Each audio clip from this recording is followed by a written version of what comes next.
Hello everyone, আজকে হচ্ছে আমরা তোমার হচ্ছে রাসায়নিক পরিবর্তনের আরো একটা ক্যাপিগেসি রিলেটেড ম্যাথ লেকচার আনছি। আজকে হচ্ছে আমাদের মোটামুটি আরো 19 থেকে 20টা ম্যাথ বাকি। তো যেগুলো আমরা কোয়েশ্চেন ব্যাংক গত ক্লাসে বাকি রাখছিলাম। সো আজকে আমরা ট্রাই করবো ম্যাক্সিমাম গুলো করে ফেলার। আর আজকে আমরা ম্যাক্সিমাম গুলো করে ফেললে আগামী দিন হচ্ছে যে আমরা নেক্সট ক্লাসে ক্যাপিগেসির ম্যাথের সাথে আমরা নতুন টপিকে চলে যাবো, ভ্যান টফের সমীকরণ। সো চলো আজকে তাহলে আমরা প্রথমে আগে আমাদের ক্যাপিগেসির ম্যাথগুলো স্টার্ট করি।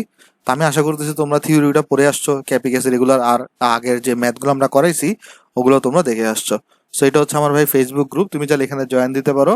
আমরা এখানে আমাদের সব ইনফরমেশন দেওয়ার চেষ্টা করি। আচ্ছা তাহলে চলো আমরা প্রথমে একটা ইজি একটা ম্যাথ দিয়ে স্টার্ট করি, যেটা আসছিল চুয়েটে 2003 সালে। দেখো তো আমাকে বলছে কি ভর ক্রিয়া সূত্র ব্যাখ্যা করো। দেখো তো ভাই ভর ক্রিয়া সূত্র জিনিসটা কি, এগুলো আমরা অলরেডি কিন্তু সবাই পড়ে আসছি। তো আমি এখানে আর ব্যাখ্যা করতেছি না, মানে যে আমি জাস্ট লিখে দিচ্ছি জিনিসটা।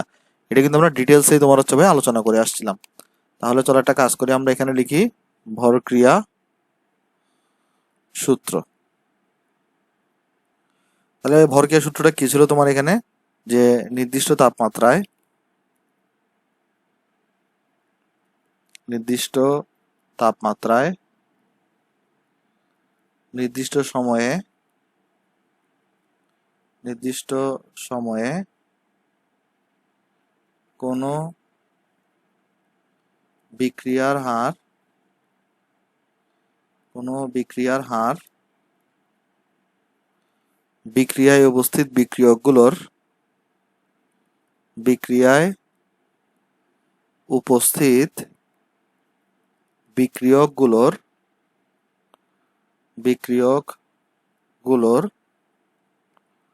সক্রিয় ভরের সমানুপাতিক। রাইট, এটা কিন্তু আমরা এগুলো কিন্তু পড়ে আসছি ভাই।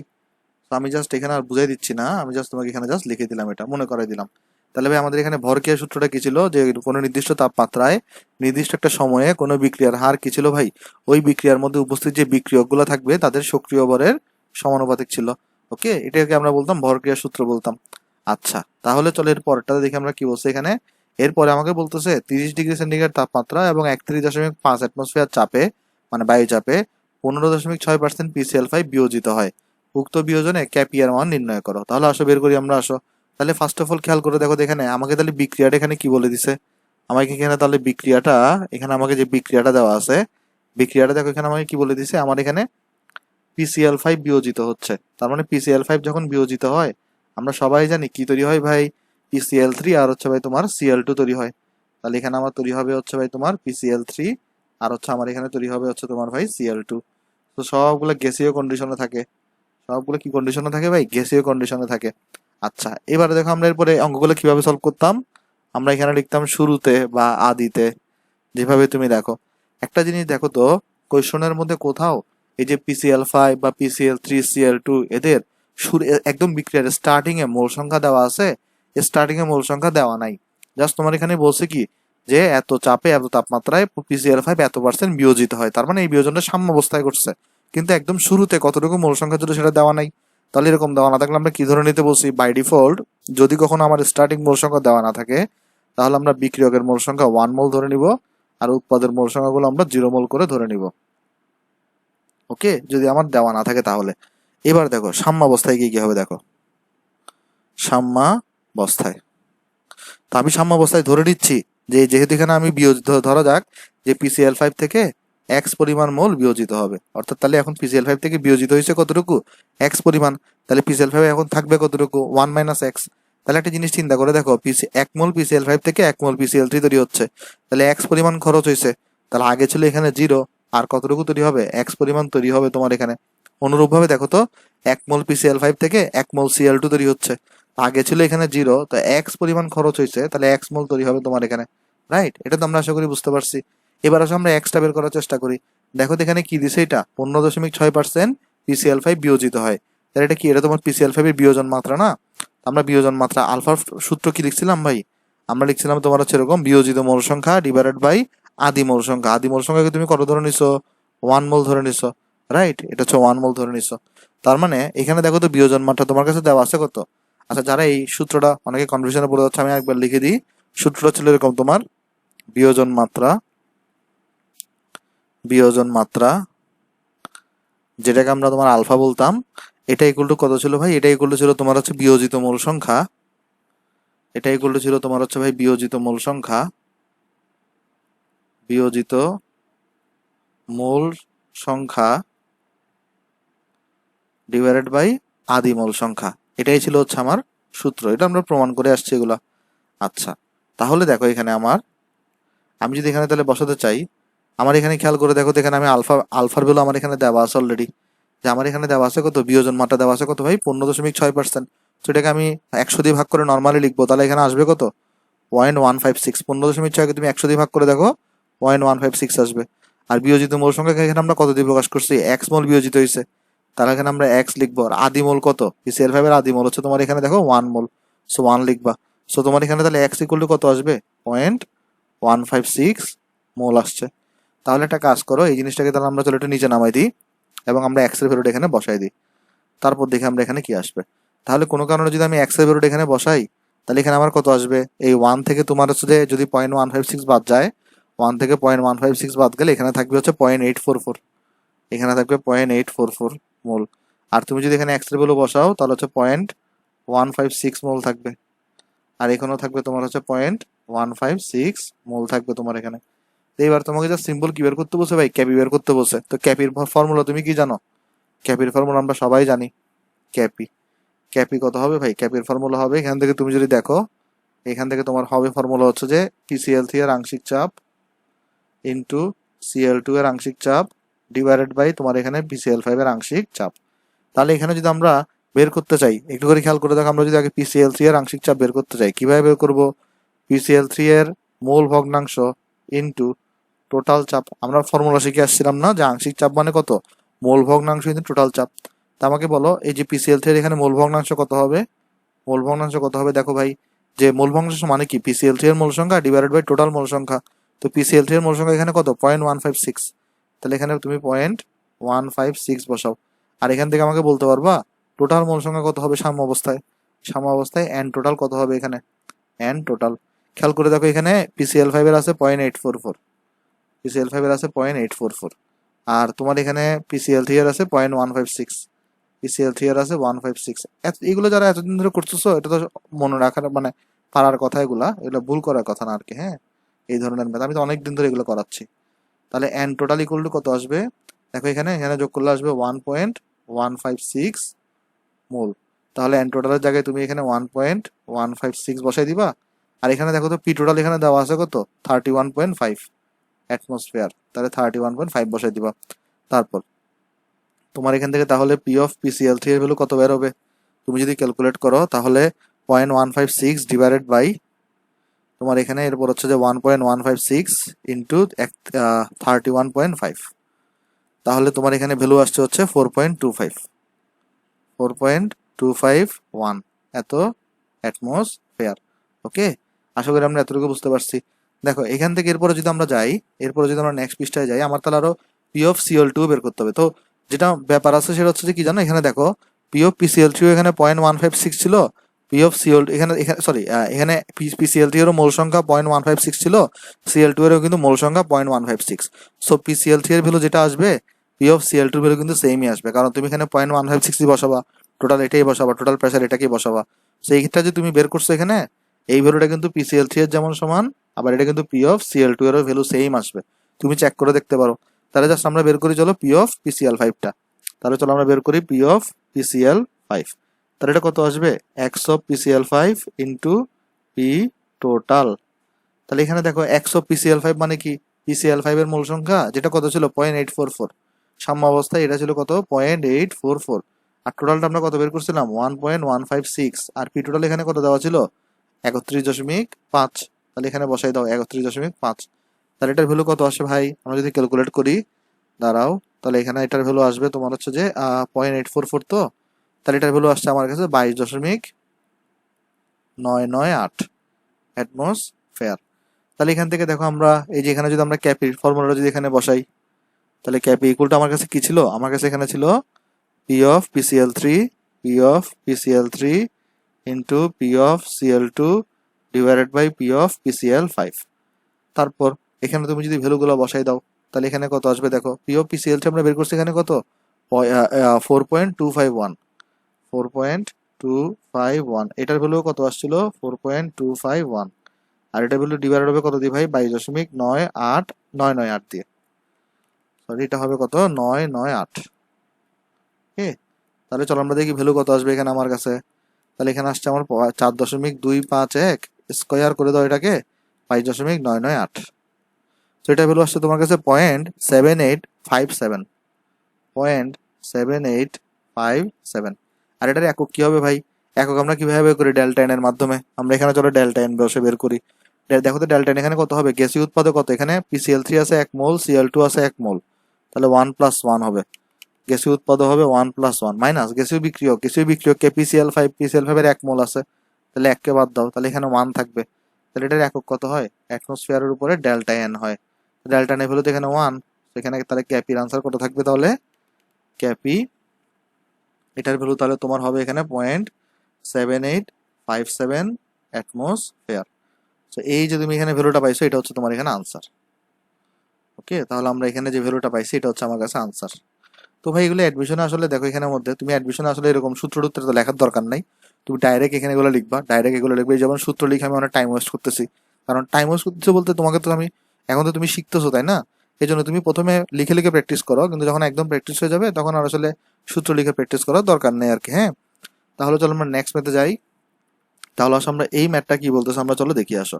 এখানে আমাকে কি বলতেছে দেখো, 25 মোল হাইড্রোজেন এবং 18 মোল আয়োডিনকে 440 ডিগ্রি সেন্টিগ্রেড তাপমাত্রায় উত্তপ্ত করলে সাম্য অবস্থায় 30 মোল হাইড্রোজেন আয়োডাইড উৎপন্ন হয়। ওই তাপমাত্রায় হাইড্রোজেন আয়োডাইডের বিয়োজন মাত্রা কত? আচ্ছা, তাহলে এখান থেকে চলো আমরা বের করার চেষ্টা করি এখানে হাইড্রোজেন আয়োডাইডের বিয়োজন মাত্রা কত হবে এখানে। আচ্ছা, এই কোয়েশ্চনটা কিন্তু একটু মজা আছে। কি মজা আমি তোমাকে বুঝাই বলি, এই কোয়েশ্চনটা কিন্তু একটু মজা আছে। চলো আমরা আস্তে আস্তে বুঝিয়ে আসো যে কি কি মজা দেখি। ফার্স্ট আমাকে দেখো তো কি বলতেছে এখানে, 25 মোল হাইড্রোজেন এবং 18 মোল আয়োডিনকে নিয়ে 440 ডিগ্রি সেন্টিগ্রেড তাপমাত্রায় উত্তপ্ত করলে সাম্য অবস্থায় 30 মোল হাইড্রোজেন আয়োডাইড উৎপন্ন হয়েছে। তার মানে একদম দেখো তো প্রথমে বিক্রিয়াটা, তাহলে আমরা এখানে কি লিখবো? আমরা এখানে তাহলে প্রথমে বিক্রিয়া লিখবো। আসো বিক্রিয়া লিখে আসো। বিক্রিয়াটা তোমার এখানে তুমি কি নিছো? ফার্স্টে হাইড্রোজেনকে নিছো, আর তুমি এর সাথে কি নিছো ভাই? আয়োডিনকে নিছো। তাহলে তুমি এখান থেকে কি পাচ্ছ? তুমি এখান থেকে পাচ্ছ হচ্ছে হাইড্রোজেন আয়োডাইড। তাহলে আমরা হাইড্রোজেন এবং আয়োডিনের মধ্যে বিক্রিয়া ঘটে এখান থেকে কি পাচ্ছি ভাই? 2 মোল হাইড্রোজেন আয়োডাইড, যেটা গ্যাসীয় অবস্থায় আছে।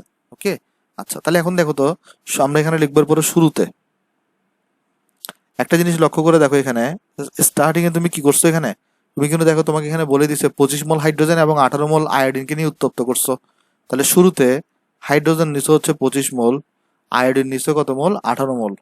উত্তপ্ত করলে সাম্য অবস্থায় 30 মোল হাইড্রোজেন আয়োডাইড উৎপন্ন হয়েছে। তাহলে এই যে হাইড্রোজেন আয়োডাইডটা উৎপন্ন হয়েছে, এটা কিন্তু সাম্য অবস্থায় উৎপন্ন হয়েছে, এটা কিন্তু শুরুতে ছিল না। শুরুতে হচ্ছে যে 25 মোল ছিল আর 18 মোল ছিল, এদেরকে যখন উত্তপ্ত করছো তখন সাম্য অবস্থায় এটা উৎপন্ন হয়েছে। তাহলে শুরুতে হাইড্রোজেন আয়োডাইড কত ছিল?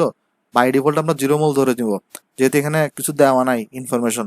এবার দেখো সাম্য অবস্থায়, তাহলে সাম্য অবস্থায় এখানে কি হবে দেখো। সাম্য অবস্থায় আমি সাপোজ ধরে নিচ্ছি যে আমার এখানে ধরা যাক যে এই যে হাইড্রোজেন থেকে সাপোজ ধরো 1 মোল পরিমাণ বাদ হবে। সাপোজ আমি ধরে নিচ্ছি হাইড্রোজেন থেকে কত মোল পরিমাণ বিয়োজিত হবে? 1 মোল পরিমাণ বিয়োজিত হবে। তাহলে দেখো তো 1 মোল হাইড্রোজেনের সাথে 1 মোল আয়োডিন বিক্রিয়া করে না, তাহলে হাইড্রোজেন থেকে যদি x পরিমাণ সরে যায়, আয়োডিন থেকেও কত সরবে বলো তো? x পরিমাণই সরবে, কারণ দোনোটার সাথে সম্পর্ক হচ্ছে 1 1। কিন্তু লক্ষ্য করে দেখো, হাইড্রোজেন থেকে যদি x পরিমাণ সরে, হাইড্রোজেন থেকে কিন্তু তোমার 2 মোল হাইড্রোজেন আয়োডাইড তৈরি হচ্ছে। তাহলে একটা 1 মোল থেকে 2 মোল তৈরি হচ্ছে, তাহলে এখানে বিয়োজিত হয়েছে হচ্ছে x মোল, তাহলে তৈরি হবে কতটুকু? এখানে 2x মোল পরিমাণ তৈরি হবে। রাইট, এখানে কতটুকু তৈরি হবে ভাই? 2x মোল পরিমাণ। আমি আরেকবার ক্লিয়ার করে জিনিসটা, তাহলে জিনিসটা হচ্ছে দেখো, হাইড্রোজেন থেকে বিয়োজিত হচ্ছে x মোল, আর হাইড্রোজেনের 1 মোল থেকে 2 মোল হাইড্রোজেন আয়োডাইড তৈরি হচ্ছে।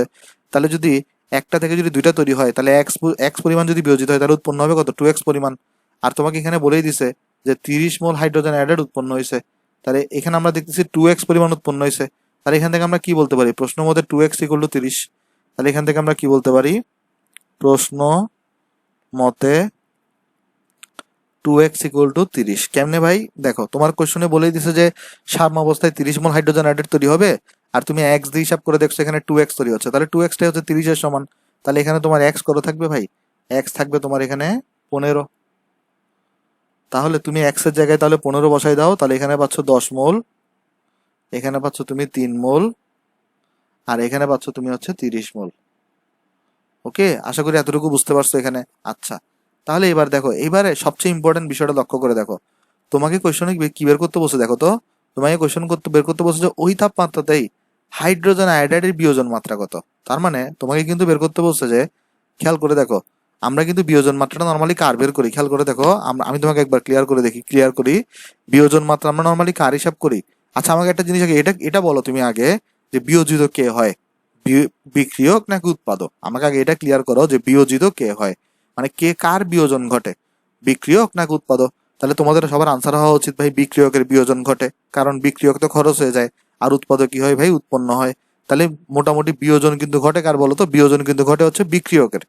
তাহলে এখানে দেখো, তুমি এখান থেকে যেভাবে প্রশ্নের কোয়েশ্চনটা দেওয়া ছিল ওই অনুযায়ী কিন্তু হাইড্রোজেন আয়োডাইড কিন্তু তোমার উৎপাদক, তাহলে হাইড্রোজেন আয়োডাইড কিন্তু উৎপন্ন হচ্ছে, কিন্তু তোমাকে চাইছে কি হাইড্রোজেন আয়োডাইডের বিয়োজন মাত্রা। তাহলে এই বিক্রিয়াটাকে কি করতে হবে, তোমার উল্টা করে লিখতে হবে। কেন? কারণ তোমার হচ্ছে যে হাইড্রোজেন আয়োডাইডের বিয়োজন মাত্রা লাগবে, তো হাইড্রোজেন আয়োডাইডকে তাহলে তোমার বিক্রিয়ক হিসেবে বানাইতে হবে। তাহলে এখান থেকে আমরা একটা নোট শিখতে পারি, আশা করি এটা বুঝতে পারছো, আমি তাও ক্লিয়ার করতেছি আরেকবার। আমরা একটা নোট শিখতে পারি, নোটটা কি, শুধুমাত্র বিক্রিয়কেরই বিয়োজন মাত্রা নির্ণয় করা যায়, শুধুমাত্র বিক্রিয়কেরই বিক্রিয়কেরই বিয়োজন মাত্রা বিয়োজন মাত্রা নির্ণয় করা যায়। তাহলে আমরা এখান থেকে নোটটা কি শিখলাম ভাই, যে শুধুমাত্র মানে মানে কোনো সময় উৎপাদের বিয়োজন মাত্রা কখনোই বের করা যাবে না। কেন? কারণ উৎপাদক ভাই উৎপন্ন হচ্ছে, উৎপাদকের বিয়োজন হচ্ছে না। তাহলে বিয়োজন মাত্রা তুমি কার ক্যালকুলেট করতে পারবা, তোমার হচ্ছে ভাই বিক্রিয়কের বিয়োজন মাত্রা ক্যালকুলেট করতে পারবা। ঠিক আছে? তাহলে এখন এখানে দেখো কোশ্চেন আমাকে কি চাইছে, হাইড্রোজেন আয়োডাইডের বিয়োজন মাত্রা বের করো।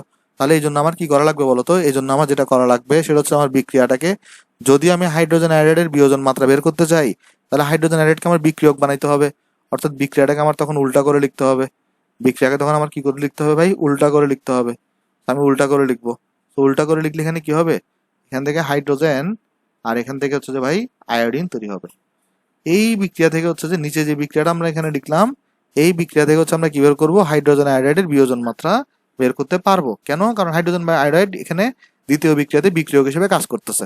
এখন তোমাদের মনে একটা কোয়েশ্চন আসবে, সেটা কি, যে ভাই তাহলে যদি আমি সেকেন্ড বিক্রিয়াটাই যদি ইউজ করি, মানে কারণ আমার হাইড্রোজেনের বিয়োজন মাত্রা বের করার জন্য তো সেকেন্ড বিক্রিয়াটা ইউজ করা লাগবে, তাহলে আমার প্রথম বিক্রিয়াটা দেওয়ার কারণটা কি? দেখো একটা জিনিস খেয়াল করে দেখো, তুমি যদি এখানে খেয়াল করে দেখো, যদি তুমি দ্বিতীয় বিক্রিয়ায় হাইড্রোজেন আয়োডাইডের বিয়োজন মাত্রা বের করতে চাও না, তাহলে তোমার দ্বিতীয় বিক্রিয়ায় কিন্তু ক্যাসিটা জানা থাকা লাগবে। কারণ ক্যাসি না জানলে, দুইটা আননোন হয়ে গেলে কখনো একটা ইকুয়েশন থেকে দুইটা আননোন সলভ করা যায় না। একটা একটা ইকুয়েশনে আননোন থাকতে হয় কয়টা বলো তো, সলভ করার জন্য একটা আননোন থাকতে হয়। তোমার এখানে দেখো, এই যে সেকেন্ড ইকুয়েশন যেটা আছে, তুমি যদি এটার ক্যাসিও না জানো, তুমি যদি এটা মানে বিয়োজন মাত্রা না জানো, তাহলে তুমি কোনো কিছু ক্যালকুলেট করতে পারবা না। সো তোমার এখানে দেখো প্রথমত কি করতে হবে ভাই, যে কোনো একজনকে জানতে হবে। অর্থাৎ তোমাকে তো যেহেতু এখানে হাইড্রোজেন আয়োডাইডের বিয়োজন মাত্রা বের করতে বলছে, তাহলে এই বিক্রিয়াটা তোমার কি জানা লাগবে বলো তো, ক্যাসি জানা লাগবে।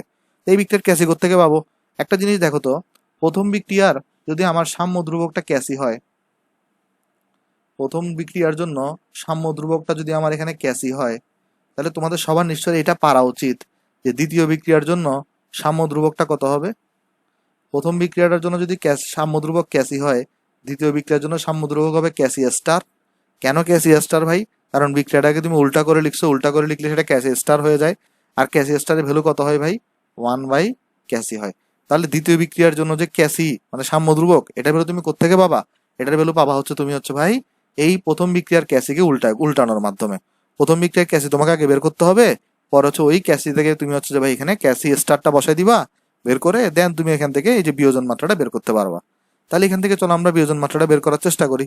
তো এখান থেকে আমরা চলো নর্মালি অ্যাজ ইউজুয়াল লিখতে থাকি এখানে, যেমন দেখো তো এখানে, তাহলে আমরা এখানে শুরুতে কি লিখবো,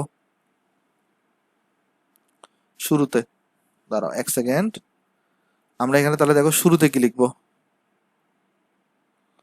দেখো শুরুতে আমাকে কিন্তু এখানে দেখো আমাকে কিন্তু টোটালি কিন্তু ভাই এই হাইড্রোজেন আয়োডাইডের বিয়োজন মাত্রাটা বের করতে বলছে, রাইট? তাহলে এখানে আমরা কি ধরে নিব, যে ধরা যাক শুরুতে হাইড্রোজেন আয়োডাইড আছে কত, 1 মোল আছে। আর এখান থেকে এবার একটা জিনিস দেখো, এই যে তোমার এখানে 25 মোল হাইড্রোজেন আর 18 মোল আয়োডিন দেওয়া ছিল, এগুলো কিন্তু এই যে প্রথম বিক্রিয়ার জন্য, তাই না? এগুলো কিন্তু তোমার হচ্ছে কিসের জন্য বলো তো, প্রথম বিক্রিয়াটা করার জন্য। কিন্তু তুমি তখন উল্টা বিক্রিয়া ঘটাচ্ছ, তো এগুলো কিন্তু আর এই দ্বিতীয় বিক্রিয়াতে কিন্তু আর খাটবে না। অর্থাৎ দ্বিতীয় বিক্রিয়াতে তাহলে তোমার হাইড্রোজেন থাকবে কত মোল, শুরুতে 0, কারণ এখানে থাকবে 0। এখন তোমার মনে একটা প্রশ্ন আসতে পারে, এগুলো 0 0 কেন থাকবে? কারণ দেখো না, এক মোল থেকে তো তোমার এখানে হাইড্রোজেন এবং আয়োডিন তৈরি হবে, তো এক মোল থেকে স্টার্টিং এ যদি 25 থাকে তাহলে তো এটা উল্টা দিকে ঘটবে, সেটাকে কিন্তু নেওয়া যাবে না এখানে, তাই না? তাহলে আমি তোমাকে আরেকবার ক্লিয়ার করি জিনিসটা এখানে। সেটা হচ্ছে ভাই, এই যে তোমার এখানে দেখো 25 মোল এবং 18 মোলের যে ব্যাপারটা, এটা কিন্তু প্রথম বিক্রিয়ার জন্য, হ্যাঁ। তো প্রথম বিক্রিয়াটা তুমি হচ্ছে যে 25 মোল এবং 18 মোল দিয়ে তুমি এখানে ঘটাইছো।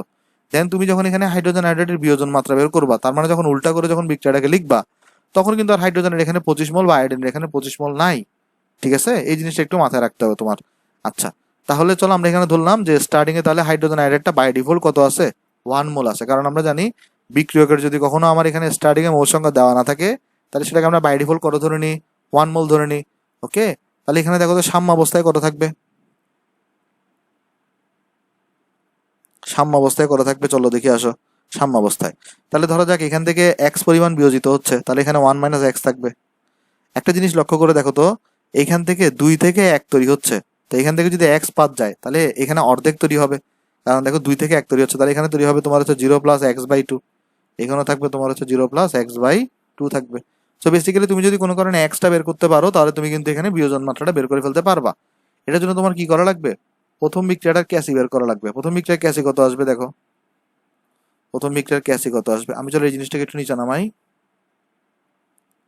হ্যাঁ, প্রথম বিক্রিয়া চলে ক্যাসি কত আসবে দেখি আমরা। প্রথম বিক্রিয়ার জন্য আমরা এখানে লিখতে পারি HI এর স্কোয়ার ডিভাইডেড বাই, আর এখানে লিখতে পারি H2, আর এখানে লিখতে পারি হচ্ছে আমরা I2। দেখো তো এখানে কোথাও কি ভাই পাত্রের আয়তন উল্লেখ করা আছে? পাত্রের আয়তন কিন্তু উল্লেখ করা নাই। আবার এখানে কিন্তু বিক্রিয়ার টোটাল যে প্রেসার সেটাও কিন্তু উল্লেখ করা নাই। এরকম যদি পাত্রের আয়তন উল্লেখ করা না থাকে, প্রেসার যদি উল্লেখ করা না থাকে, তাহলে আমরা পাত্রের আয়তনকে কত ধরে নিতে পারি, পাত্রের আয়তনকে তাহলে আমরা ভি কে আমরা 1 লিটার ধরে নিতে পারি। এটা আমরা আগে বলে আসছি। একটা জিনিস দেখো তো, যদি কোনো কারণে আমার ভিটা 1 লিটার হয়ে যায়, আমরা এস মানে কি জানি, N/V। তো কোনো কারণে যদি আমার ভি যদি 1 হয়ে যায়, তাহলে সেক্ষেত্রে আমরা এস ইকুয়াল টু কি লিখতে পারি, N লিখতে পারি। অর্থাৎ এই যে ঘনমাত্রা, এই ঘনমাত্রার ভ্যালুটা কিন্তু তোমার তাহলে মোল সংখ্যার সমান হয়ে যাবে। তাহলে দেখো তো এখানে এটা তাহলে এখানে কেন বললাম, কারণ এখানে দেখো হাইড্রোজেন আয়োডাইডের সাম্য অবস্থায় মোল সংখ্যা কত আছে, 30। তাহলে এটাকে আর ওই যে আয়তন দিয়ে ভাগ করার দরকার নেই, কারণ এখানে আয়তন তো 1, তাহলে স্কোয়ার হয়ে যাবে। হাইড্রোজেনের কত আছে 10, আর এখানে আয়োডিনের কত আছে 3। যদি আমরা এখানে বসাই তাহলে এখানে 30 আসবে, এটা আলটিমেটলি এটা ক্যাসির ভ্যালুটা 30 হবে এখানে। সেটা কোনো ইউনিট থাকবে না, যেহেতু এটা ডেল্টা এনটা 0 আসবে। আচ্ছা, তাহলে ক্যাসি স্টার কত হবে, এখান থেকে তাহলে আমরা দেখতে পারি ক্যাসি স্টার, ক্যাসি স্টার হবে 1/30, যেহেতু ক্যাসিটা তোমার এখানে 30 হয়েছে। এবার তুমি যদি দ্বিতীয় বিক্রিয়াটার জন্য যদি ওই যে সাম্য ধ্রুবকের ফর্মুলা লিখো, অর্থাৎ ক্যাসি স্টারকে লিখো, তাহলে ক্যাসি স্টার এখানে কত হবে দেখো, এখানে দ্বিতীয় বিক্রিয়াটার জন্য উৎপাদক একে হাইড্রোজেন এবং আয়োডিন, হাইড্রোজেন এবং আয়োডিন, আর নিচে কি হবে HI এর স্কোয়ার। তাহলে এখানে কত আসবে দেখো তো, ক্যাসি স্টার মানে তো 1/30 আসছে। তারপর তোমার এখানে কত, এখানে তুমি যদি বসাও হাইড্রোজেন আয়োডাইড, এটা কত, হাইড্রোজেন আয়োডাইড এখানে আছে কত, 1 - x পরিমাণ, তাহলে এখানে 1 - x স্কোয়ার। আর হাইড্রোজেন এখানে আছে কতটুকু ভাই, x/2, তাহলে x/2 বসাও। আয়োডিন এখানে আছে কত, আয়োডিনও আছে তোমার এখানে x/2, x/2 বসাও। তাহলে এরপর এখানে দেখো কত পাচ্ছ, 1/30 ইকুয়ালস টু, তোমার এখানে যদি ভাঙো এটাকে, তাহলে এখানে আসবে 1 - 2x প্লাস এক্স স্কোয়ার, আর এখানে আসবে তোমার এক্স স্কোয়ার ডিভাইডেড বাই 4 আসবে। তাহলে আমরা এটাকে চাইলে 4টাকে নিচেও লিখতে পারি, অর্থাৎ আমরা এখানে এক্স স্কোয়ার লিখলাম, এখানে আমরা এটাকে 4 লিখে দিলাম। তাহলে যদি আমরা মাল্টিপ্লাই করি, ক্রস গুণন, তাহলে এখানে আসবে 30x স্কোয়ার, এ পাশে আসবে 4 - 8x প্লাস 4x স্কোয়ার। তাহলে এখান থেকে যাবে হচ্ছে তোমার 26x স্কোয়ার, এটা হয়ে যাবে প্লাস 8x, এটা হয়ে যাবে -4 ইকুয়াল টু 0। তাহলে তুমি যদি এখান থেকে x ক্যালকুলেট করো, দেখি কত আসবে আমাদের কাছে x, 26, 8 - 4, সো এটা আসছে কত, 0.2674, 0.267479। আর আরেকটা এক্স আসছে কত, -0.575। তো বিয়োজিত মূল সংখ্যা তো মাইনাস হতে পারে না, তাহলে এখানে গ্রহণযোগ্য হবে কোনটা, এই এক্স এর ভ্যালুটাই গ্রহণযোগ্য হবে, ওই যে প্রথমটা পজিটিভটা। তাহলে সুতরাং আমরা এখান থেকে লিখতে পারি এক্স ইকুয়াল টু 0.267479। তাহলে আমাকে কি বের করতে বলছে, যে হাইড্রোজেন আয়োডাইডের বিয়োজন মাত্রা। তাহলে এখানে আমরা লিখবো হাইড্রোজেন আয়োডাইডের বিয়োজন মাত্রা, যেটাকে আমরা আলফা দিয়ে লিখি। তাহলে আলফা এখানে কত হবে, বিয়োজিত মূল সংখ্যা। যেমন দেখো তো হাইড্রোজেন আয়োডাইডের এখানে বিয়োজিত মূল সংখ্যা কত ছিল, তুমি এটাকে দেখো এক্স ধরছো, তুমি এটাকে কত ধরছো ভাই, এখানে এক্স ধরছো। তাহলে হাইড্রোজেন আয়োডাইডের বিয়োজিত মূল সংখ্যা এখানে কত ছিল ভাই, বিয়োজিত সংখ্যা এক্স এর ভ্যালু হচ্ছে 0.2674779। আর হাইড্রোজেন আয়োডাইডের আদি মূল সংখ্যা এখানে কত ধরছো, 1 ধরে নিছো, দেখো এখানে 1, সেটাকে তুমি এখানে 1 বসাই দাও। আর তুমি পার্সেন্টেজে প্রকাশ করতে চাইলে 100% দিয়ে গুণ করো। তাহলে এখানে তোমার আসবে কত, আলফার ভ্যালু 26.7479%। সেটা হচ্ছে তোমার হাইড্রোজেন আয়োডাইডের বিয়োজন মাত্রা, সেটা হচ্ছে তোমার এখানে আনসার। তাহলে চলো তোমাকে এই কোয়েশ্চনের এই মার পেজটা আরেকবার বুঝাই আমি এখানে, যদি এটা একটু মানে এই ধরনের কঠিন কোয়েশ্চন আসলে দেয় না পরীক্ষায়, তারপরে তোমাকে আমি চলো বুঝাই দিই। এখানে বেসিক্যালি বলছিল কি, ফার্স্টে বেসিক্যালি বলতেছে হচ্ছে যে ভাই 25 মোল হাইড্রোজেনকে নিছো আর 18 মোল আয়োডিনকে নিছো, দেন তুমি এদিকে উত্তপ্ত করে সাম্য অবস্থায় 30 মোল হাইড্রোজেন আয়োডাইড পাইছো।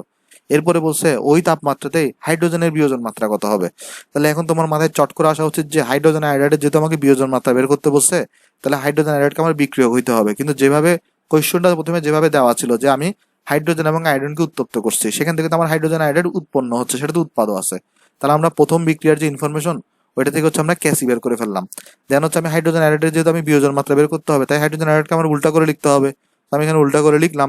তো উল্টা করে লেখার সময় তাহলে যেহেতু আমার কোয়েশ্চনে স্টার্টিং এ হাইড্রোজেন আয়োডাইড কতটুকু ছিল সেটা দেওয়া নাই, তাহলে আমি হাইড্রোজেন আয়োডাইডের মোল সংখ্যা কত ধরে নিছি স্টার্টিং এ, বাই ডিফল্ট যেহেতু এটা সেকেন্ড বিক্রিয়াতে বিক্রিয়ক হিসেবে কাজ করতেছে তাই 1 মোল ধরে নিছি। আর এখানে দেখো, আর এখানে যে 25 মোল এবং 18 মোলের ব্যাপারটা ছিল এটা তো হচ্ছে প্রথম বিক্রিয়ার জন্য, দ্বিতীয় বিক্রিয়ার জন্য তার না। তোমাকে তো এমন বলে নাই যে যখন হাইড্রোজেন আয়োডাইড থেকে যখন হাইড্রোজেন এবং আয়োডিন তৈরি হচ্ছে তখন এটা তো ছিল, এটা তো তোমাকে বলে নাই। তোমাকে বলছো যে প্রথমে তুমি ওই যে প্রথম বিক্রিয়াটার জন্য এটা 25 মোল এবং 18 মোল ছিল, দ্বিতীয় বিক্রিয়ার জন্য কিন্তু তোমার হাইড্রোজেন এবং আয়োডিনের কোনো স্টার্টিং মোল সংখ্যা বলে দেয় নাই। জিনিসটা বুঝো, এখানে প্রথম বিক্রিয়ার জন্য তোমাকে হচ্ছে হাইড্রোজেন এবং আয়োডিনের স্টার্টিং মোল সংখ্যা বলে দেওয়া ছিল কোশ্চনে, কিন্তু দ্বিতীয় বিক্রিয়ার জন্য হাইড্রোজেন আয়োডাইডের স্টার্টিং মোল সংখ্যাও বলে দেয় নাই। আবার তোমার হচ্ছে যে হাইড্রোজেন এবং আয়োডিনেরও স্টার্টিং মোল সংখ্যা বলে দেয় নাই। তো যেহেতু এদের তিনজনের কারোই স্টার্টিং মোল সংখ্যা বলে দেয় নাই, আমরা তাহলে বাই ডিফল্ট কি ধরে নিই, বিক্রিয়কটাকে 1 মোল ধরে নিই, অর্থাৎ হাইড্রোজেন আয়োডাইডটাকে আমি 1 মোল ধরে নিছি এখানে, আর হাইড্রোজেন এবং আয়োডিনটাকে আমি 0 মোল ধরে নিছি। দেন আমি ধরছি যে হাইড্রোজেন আয়োডাইড থেকে সাপোজ ধরো 1 মোল পরিমাণ বিয়োজিত হবে। তাহলে দেখো 2 মোল হাইড্রোজেন আয়োডাইড থেকে 1 মোল হাইড্রোজেন তৈরি হয়, তাহলে অর্ধেক হয়ে যাচ্ছে। তাহলে x পরিমাণ বিয়োজিত হয়েছে, তাহলে ওগুলো থেকে কত তৈরি হবে, x/2 করে করে x/2 করে। এবার আমি এখানে হচ্ছে যে এই ক্যাসির সূত্র অ্যাপ্লাই করে জাস্ট এখানে অঙ্কটা করে ফেলছি। আশা করি এই ম্যাথটা বুঝতে পারছো, একবার দুইবার প্র্যাকটিস করিও ভাই, তাহলে দেখবো তুমি এখানে পারবা। দেখো এখানে কিন্তু মাইনাসটা গ্রহণযোগ্য হচ্ছে না, হ্যাঁ লিখে দিই ইহা, কারণ বিয়োজিত মোল সংখ্যা নেগেটিভ হইতে পারবে না, গ্রহণযোগ্য নয়। ওকে, আশা করি এটা বুঝতে পারছো ভাই। তাহলে চলো আমরা নেক্সট ম্যাথে যাই। নেক্সট দেখে আমাদেরকে কি বলতেছে এখানে, নেক্সট দেখো আমাকে কি বলা হয়েছে ভাই, 25 ডিগ্রি সেন্টিগ্রেড এবং 1 অ্যাটমসফিয়ার চাপে PCl5 80% বিয়োজিত হয়ে PCl3 এবং Cl2 তৈরি করে। PCl3 এবং Cl2 এর আংশিক চাপ ক্যাপি ও ক্যাসি নির্ণয় করো। আসুন তাহলে আমরা নির্ণয় করি।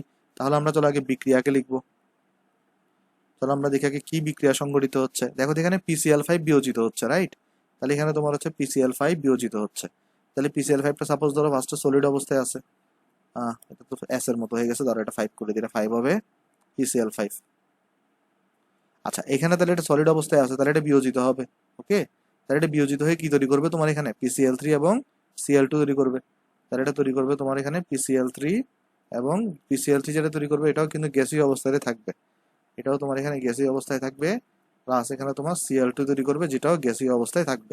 তাহলে দেখো শুরুতে একটা জিনিস খেয়াল করে দেখো তো, কোয়েশ্চনে কোথাও এই যে PCl5 তারপর তোমার PCl3 এগুলোর ব্যাপারে কিন্তু স্টার্টিং এর মোল সংখ্যা দেওয়া নাই, যে কত মোল সংখ্যা তুমি যাত্রা করছো। জাস্ট বলছে কি সাম্যাবস্থায় 80% বিয়োজিত হয়েছে। তার মানে একটা জিনিস খেয়াল করে দেখো, তাহলে আমি এখানে বাই ডিফল্ট এটাকে 1 মোল ধরে নিব, বাই ডিফল্ট এগুলোকে আমি 0 মোল ধরে নিব, রাইট। আচ্ছা এবার দেখো সাপোজ ধরা যাক সাম্যাবস্থায় কি হয়েছে, আমি ধরে নিচ্ছি PCl5 থেকে x পরিমাণ বিয়োজিত, x মোল বিয়োজিত হয়েছে। তাহলে আমি ধরে নিচ্ছি সাম্যাবস্থায় PCl5 থেকে x পরিমাণ বিয়োজিত হয়েছে। তাহলে এখানে থাকবে কত আর 1 - x। এখান থেকে দেখো 1 সম্পর্ক, 1 মোল থেকে 1 মোল তৈরি হচ্ছে, তাহলে x মোল থেকে এখানেও তৈরি হবে x মোল, এখানেও তৈরি হবে x মোল, রাইট।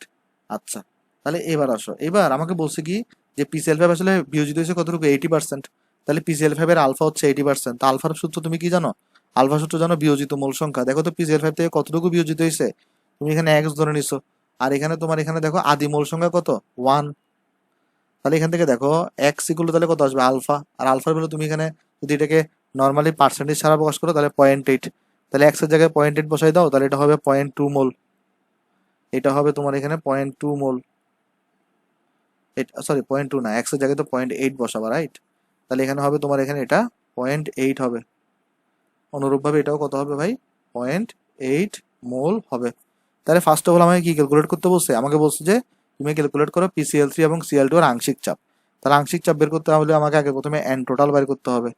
n টোটাল কত আসবে? 0.2 প্লাস 0.8 প্লাস 0.8, অর্থাৎ 1 আর হচ্ছে 1.8 মোল আসবে n টোটাল। তাহলে এখানে দেখো তো P of PCl3 কত হবে? P of PCl3 এটা হবে x of PCl3 into P total. তো ভাই x of PCl3 কত হবে? মূল ভগ্নাংশ x এর, সেটা হবে তোমার n of PCl3। PCl3 এর এখানে মূল সংখ্যা দেওয়া আছে কত? 0.8, আর টোটাল এখানে কত? 1.8। আর তুমি টোটাল প্রেসার এখানে কত? টোটাল প্রেসার এখানে দেওয়া আছে দেখো 1 অ্যাটমসফিয়ার, সেটাকে তুমি 1 দিয়ে গুণ করো। তাহলে এখানে কত আসবে? 0.8 ডিভাইডেড বাই 1.8, 0.8 ডিভাইডেড বাই 1.8, এটা তোমার এখানে আসছে ভাই 0.444 অ্যাটমসফিয়ার। তাহলে এটা তোমার একটা আনসার, এটা তোমার একটা আনসার হয়ে গেছে, কারণ PCl3 এর আংশিক চাপ বের করতে বলছে। আরেকটা বের করতে বলছে আমার এখানে Cl2 এর আংশিক চাপ। তাহলে P of Cl2 কত আসবে এখানে দেখো? x of Cl2 into P total. তাহলে x of Cl2 কত এখানে? এখানে মূল ভগ্নাংশ হচ্ছে 0.8 ডিভাইডেড বাই 1.8 হবে, এটাও সেম ভ্যালু আসবে, ইন্টু 1, এটাও তাহলে তোমার এখানে 0.444 অ্যাটমসফিয়ারই আসবে। তো এটাও তোমার হচ্ছে আরেকটা আনসার। ওকে, আশা করি তুমি এটাও বুঝতে পারছো ভাই। তারপর তোমাকে আরেকটা কি বের করতে বলছে? ক্যাপি ও ক্যাসি বের করতে বলছে। তাহলে আগে আসো ক্যাপি বের করার জন্য আরেকটা লাগবে, P of PCl5 লাগবে। তাহলে এটা কত হবে? x of PCl5 into P total. তাহলে x of PCl5 কত? x এর মূল সংখ্যা মূল সংখ্যা 2 আর টোটাল হচ্ছে 1.8, টোটালকে তুমি 1 দিয়ে গুণ করো, তাহলে এখানে আসবে 0.2 ডিভাইডেড বাই 1.8, সেটা হবে তোমার কাছে 0.111 অ্যাটমসফিয়ার। এটা এটা এটা তোমার আনসার লেখার দরকার নেই, কারণ এটা চাই নাই। ক্যাপি বের করতে বলছে, ক্যাপি কত হবে ভাই? আমরা এখান থেকে দেখতেছি আমার উৎপাদ হচ্ছে যেখানে, তাহলে P of PCl3 into P of Cl2 divided by P of PCl5। তাহলে এখানে বসাও ভ্যালুগুলো ভাই। তাহলে এখানে কত আসবে দেখো এরপরে? P of PCl3 কত? P of PCl3 এখানে হচ্ছে যে 0.444, P of Cl2 হচ্ছে এখানে 0.444, এটা হচ্ছে তোমার এখানে 0.111। সো যদি ক্যালকুলেট করো এখানে 0.444 এটার স্কোয়ার ডিভাইডেড বাই 0.111, তাহলে এখানে আসবে কত ভাই? 1.776 এটা আসছে। হ্যাঁ, এটা এত অ্যাটমসফিয়ার পাওয়ার ডেল্টা এন। তো ডেল্টা এন বলে এখানে দেখো 1 আসবে, কারণ দেখো 2 - 1 হবে, আর এটা শুধু অ্যাটমসফিয়ার থাকবে। ডেল্টা এন যেহেতু আমার এখানে 1, তাহলে এখানে ছোট করে ক্যালকুলেট করতে পারো। ডেল্টা এন ইকুয়াল টু কত আসবে? 1 + 1 - 1 ইকুয়াল টু 1 আসবে। ওকে, তো আমি এটা একটু এদিকে আলাদা করে দিই। হ্যাঁ, তাহলে এখান থেকে আসছে এটা। তাহলে ক্যাপি বের হয়ে গেছে, তাহলে এটা তোমার একটা আনসার। আর এটা কি বের করতে বলছে? ক্যাসি বের করতে বলছে। ক্যাসি কিভাবে বের করবা? দেখো ফর্মুলা সোজা তো, আমরা ফর্মুলা জানি, KP is equal to KC R T power delta n. KP equals to KC R into T power delta n. তাহলে কি তোমাকে বের করতে বলছে? ক্যাসি। তাহলে ক্যাসি মানে কত? ক্যাপি ডিভাইডেড বাই আর টির উপরে পাওয়ার ডেল্টা এন, আর টির উপরে পাওয়ার ডেল্টা এন। তাহলে এখানে বসাই দাও, ক্যাসি কত আসবে দেখো। ক্যাপি কত আসবে ভাই? ক্যাপির ভ্যালু এখানে কত? 1.776। ক্যাপির ভ্যালু এখানে 1.776। আর এর ভ্যালু কত বসাবা? যেহেতু তুমি অ্যাটমসফিয়ারে বসাইছো, তাহলে এটা 0.081 বসাবা। টেম্পারেচার এখানে দেওয়া আছে কত? 25 ডিগ্রি সেন্টিগ্রেড। সো তুমি এখানে 298 বসাবা। পাওয়ার হচ্ছে 1, কারণ ডেল্টা এন হচ্ছে তোমার এখানে 1। তাহলে ক্যাসির এখানে ভ্যালু কত আসবে যদি আমরা ক্যালকুলেট করি? তাহলে 1.776 divided by 1.776 divided by 0.0821 into 298। So এই ভ্যালুটা তোমার কাছে আসছে 0.07259, 0.07259। আর এটার একক হবে কিন্তু mole litre inverse 1। Delta n আর দেওয়ার দরকার নাই, কারণ ডেল্টা এন এর ভ্যালু তো 1, তো এটাই আসবে। তো আশা করি অঙ্কটা বুঝতে পারছো ভাই। এডমিশনের ম্যাথগুলো নর্মালি ইজি থাকে, আমরা অনেকগুলো কোডিংগুলো করে ফেলছি। আচ্ছা, আশা করি এরপর আমরা এটা বুঝতে পারছো। তাহলে আমরা নেক্সট ম্যাথে যাই। আচ্ছা, নেক্সট আমাকে কি বলছে দেখি আসো। নেক্সট আমাকে দেখো বলতেছে কি যে 30 ডিগ্রি সেন্টিগ্রেড তাপমাত্রায় বর্ণিত বিক্রিয়াটির সাম্য ধ্রুবক ক্যাপি দেওয়া আছে, এটা হলে বিয়োজন মাত্রা নির্ণয় করো। যখন সাম্য মিশ্রণের মোট চাপ কত বলো তো 1.15 অ্যাটমসফিয়ার। তাহলে তোমার এখানে বের করতে বলতেছে কি, এখানে তোমার দেখো বিক্রিয়াটা দেওয়া আছে, খেয়াল করে দেখো তোমার এখানে কিন্তু বিক্রিয়াটা দেওয়া আছে, অর্থাৎ বিক্রিয়াটা কত এখানে SO2 Cl2, তারপরে তোমার এখান থেকে কি তৈরি হচ্ছে, SO2 তৈরি হচ্ছে, আর একটা তোমার এখানে Cl2 তৈরি হচ্ছে। আর এই বিক্রিয়াটা কি দেওয়া আছে বলতো, ক্যাপি দেওয়া আছে। তাহলে ক্যাপি কত এখানে 2.9 × 10⁻² অ্যাটমসফিয়ার দেওয়া আছে। বলছে যে বিক্রিয়াটির বিয়োজন মাত্রা নির্ণয় করো। তার মানে এই যে SO2 এর তোমার এখানে SO2 Cl2 এটার কি বের করতে বলতেছে, বিয়োজন মাত্রা বের করতে বলতেছে। যখন কি আছে বলতো, সাম্য মিশ্রণের মোট চাপ কত, এখানে তোমার এখানে মোট চাপ দেওয়া আছে তোমার এখানে 1.15 অ্যাটমসফিয়ার এখানে দেওয়া আছে। একটা জিনিস তুমি খেয়াল করে দেখো, তুমি যদি এখানে বিয়োজন মাত্রা বের করতে চাও, তোমার এখানে কি লাগবে বলতো, বিয়োজিত মোল সংখ্যা লাগবে। তাহলে এখানে কিন্তু তোমার ওই যে শুরুর হিসাব শেষের হিসাব সব আনতে হবে এখানে, রাইট? তাহলে এখানে তুমি একটা কাজ করি আসো, তাহলে আমরা এখান থেকে কি করতে পারি দেখো, আমরা এখানে লিখতে পারি শুরুতে একটা জিনিস খেয়াল করো তো, কোশ্চেনের মধ্যে কোথাও কারো স্টার্টিং মোল সংখ্যা লেখা আছে এখানে, কারো স্টার্টিং মোল সংখ্যা এখানে লেখা নাই। তো তুমি এটাকে করো, ধরে নিবা শুরুতে ধরো দেখো এটা 1 মোল আছে, তাহলে এগুলো হচ্ছে 0 মোল করে করে আছে। আর যেহেতু কোনো এদের অবস্থা সম্পর্কে বলা নাই, সবগুলোকে আমরা বাই ডিফল্ট কি ধরে নিব, গ্যাস ধরে নিব, রাইট? এগুলো আমরা পরে আসছি। এবার দেখো তো সাম্য অবস্থায় গিয়ে কি হবে, সাম্য অবস্থায় গিয়ে আমি ধরে নিচ্ছি যে প্রথমটা থেকে সাপোজ ধরা যাক এক্স পরিমাণ বিয়োজিত হচ্ছে। তার মানে পরে এগুলোতে দেখো তো সবগুলো এক এক সম্পর্ক না, যে দেখো এখানে 1 মোল থেকে 1 মোল তৈরি হচ্ছে, তাহলে এক্স মোল বিয়োজিত হলে এক্স মোল তৈরি হবে, আর অনুরূপভাবে এখানেও এক্স মোল তৈরি হবে, রাইট? 0 + x আর কি, মানে এক্সই থাকবে। তাহলে এবার লক্ষ্য করে দেখো এখানে, তাহলে আমরা যদি এর পরে আমাকে তো এখানে ক্যাপি দেওয়া আছে না, আমি চাইলে ক্যাসি দিয়েও করতে পারি, আমি ক্যাপি দিয়ে করি আসলে, যেহেতু আমার এখানে চাপ দেওয়া আছে।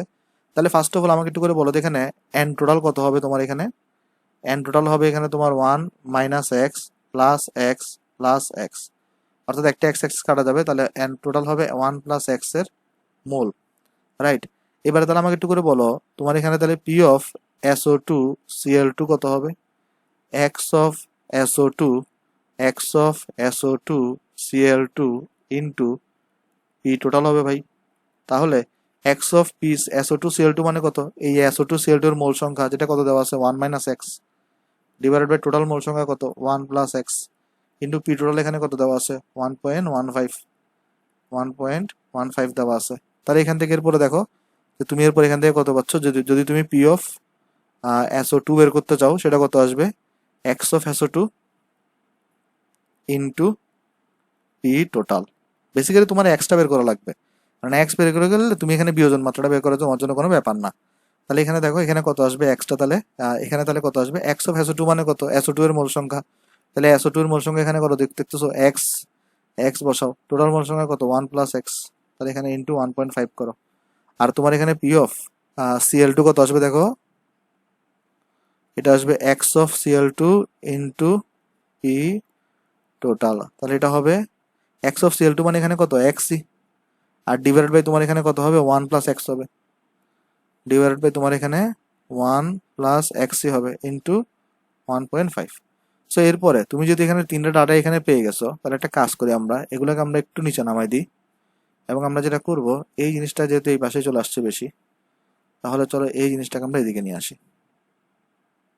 ওকে, হ্যাঁ আমরা তাহলে এখানে নিয়ে আসলাম এটা। তাহলে এবার দেখো, এবার তাহলে আমাকে এখানে আমি ক্যাপির ইয়াটা ইউজ করে আমি তাহলে ইজিলি কিন্তু ক্যালকুলেট করে ফেলতে পারি। যেমন কিভাবে, যে ক্যাপি ইকুয়াল তাহলে আমি এখানে কি লিখতে পারি ভাই, ক্যাপি ইকুয়ালটা আমি এখানে লিখতে পারি তোমার হচ্ছে দেখো P of SO2 into P of Cl2 divided by P of SO2 Cl2, উৎপাদক ডিভাইডেড বাই বিক্রিয়ক। এখন ক্যাপি জায়গায় ভ্যালু বসাই দাও 2.9 × 10⁻², তাহলে ইন্টু তোমার এখানে দেখো তো পি অফ SO2 মানে কত, পি অফ SO2 মানে তুমি এখানে পাইছো দেখো x ডিভাইডেড বাই 1 +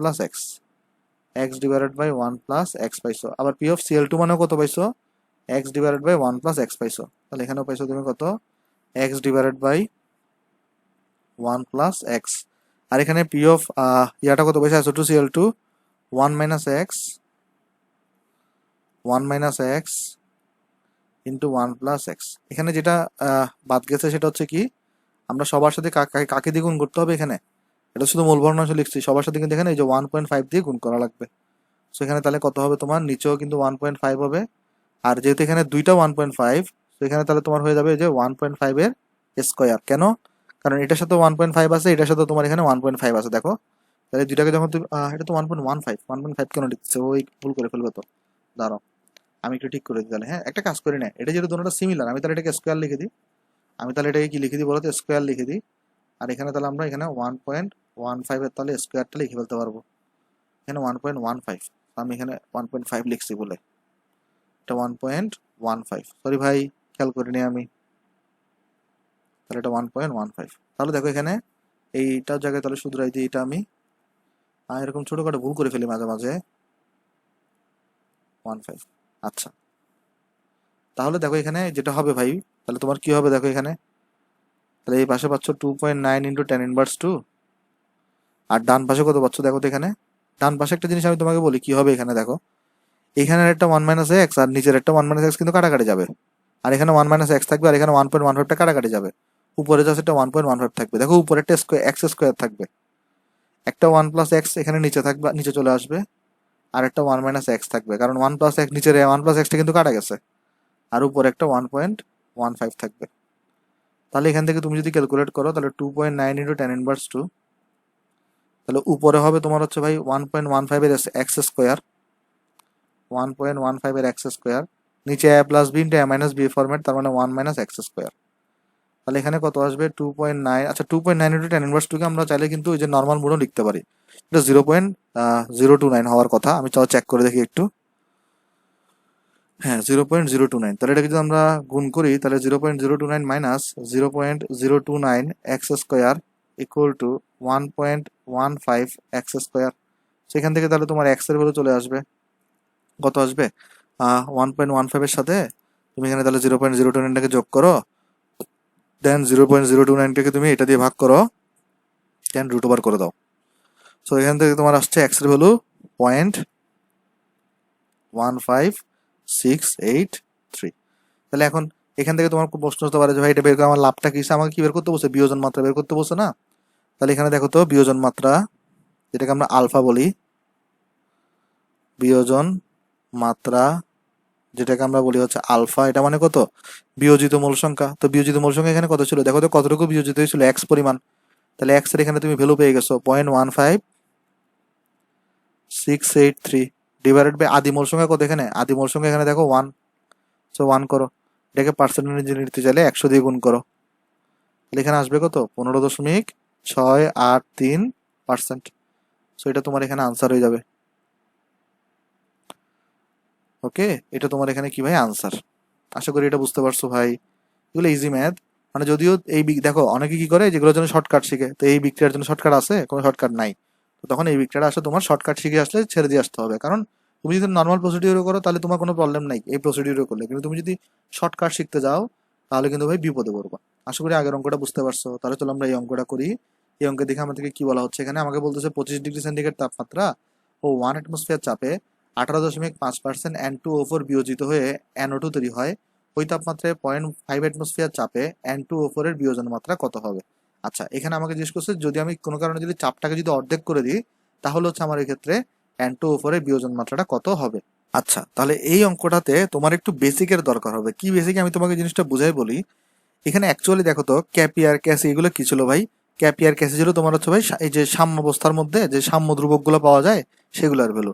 তো এখানে আমি তোমাকে ভ্যালু বুঝাই বলে জিনিসটা, এখানে তুমি যদি কোনো কারণে যদি এখানে চাপকে যদি বাড়াও, মানে ধরো তুমি যদি চাপের যদি চেঞ্জ করো চাপ, তাহলে তোমার আলটিমেটলি যেটা হবে ক্যাপি ক্যাসির আসলে ভ্যালু চেঞ্জ হয় না।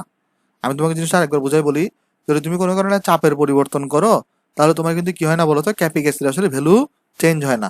তাহলে আমি তোমাকে এই জিনিসটা এখানে লিখে দিই, যদিগুলো আমরা থিওরি পড়ানোর সময় পড়ে আসছিলাম, তারপরে চলো আমি এখানে তোমাকে একটা নোট লিখে দিই। এখানে নোটটা হচ্ছে কি বলতো ভাই, নোটটা হচ্ছে যে এখানে চাপের পরিবর্তন করা হলে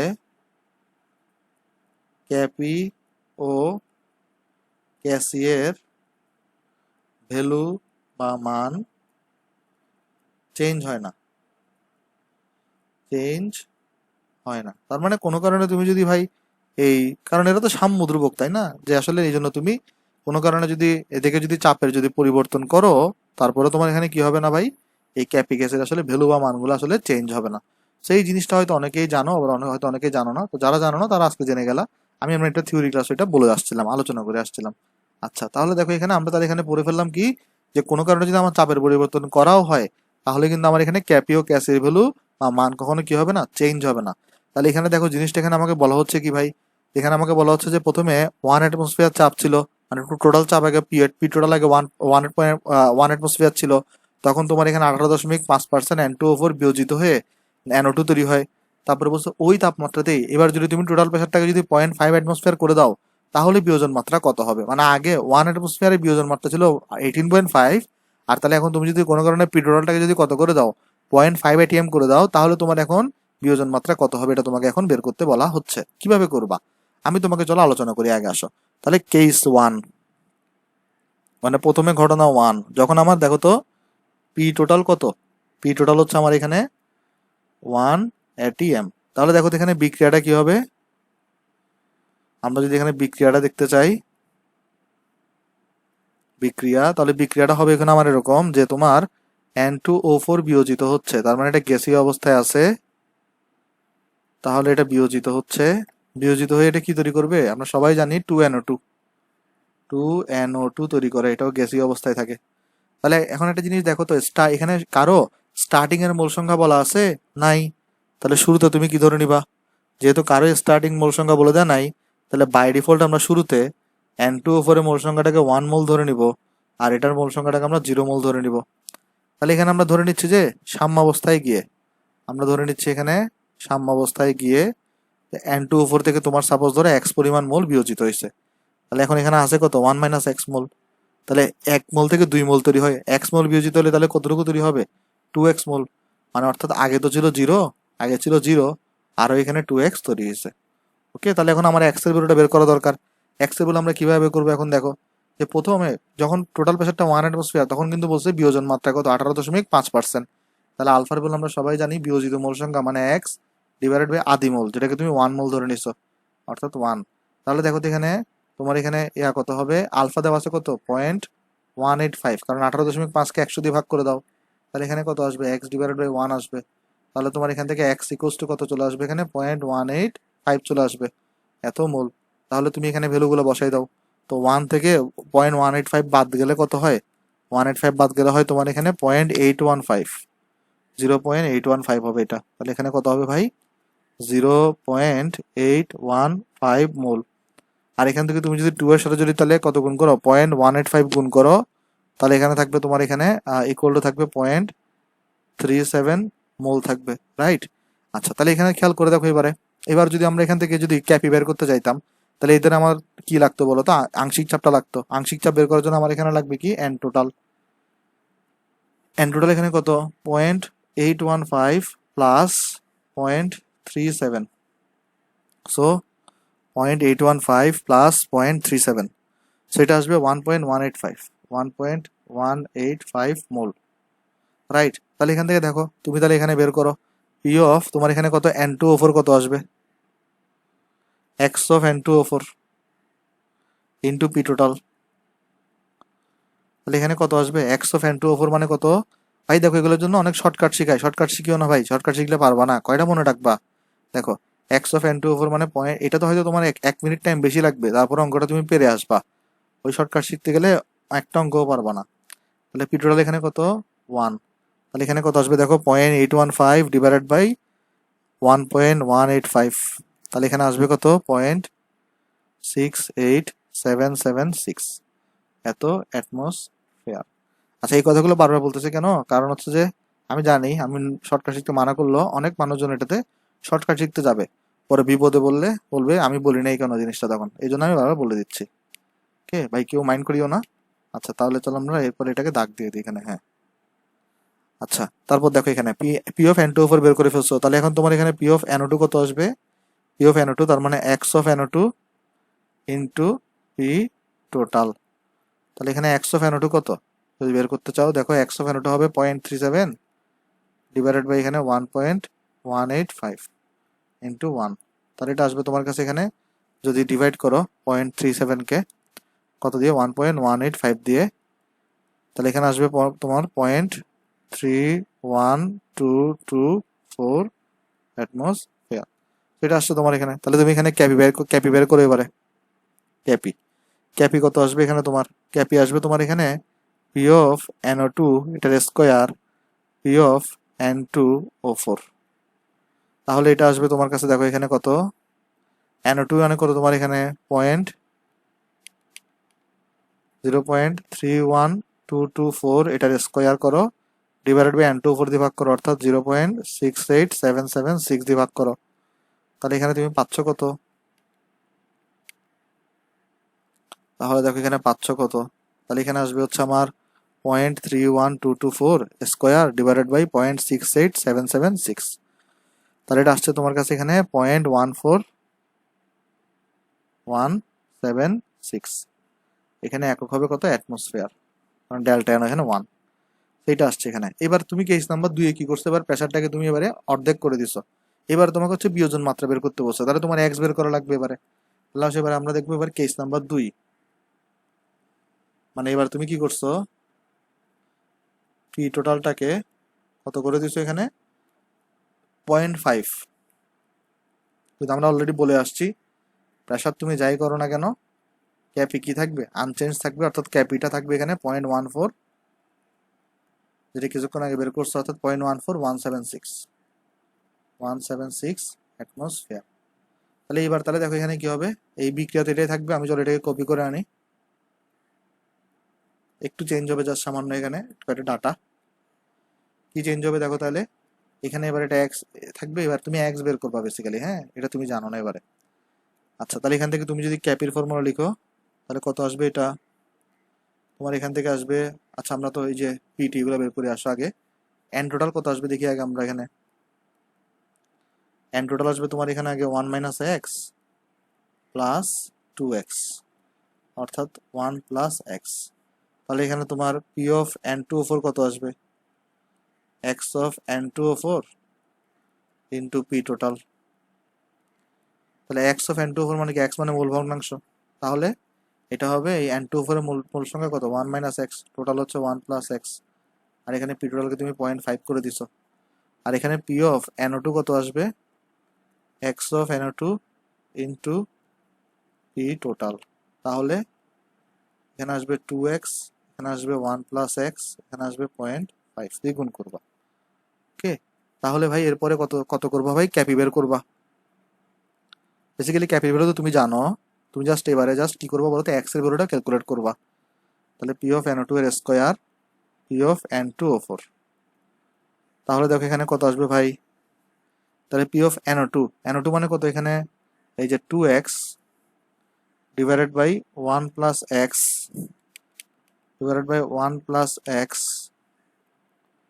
ইন্টু 0.5 এটার স্কোয়ার। আর N2O4 মানে কত? 1 minus x divided by 1 plus x into 0.5, right? আর এখানে ক্যাপির ভ্যালু দেওয়া আছে কত? বের করছো কত এখানে?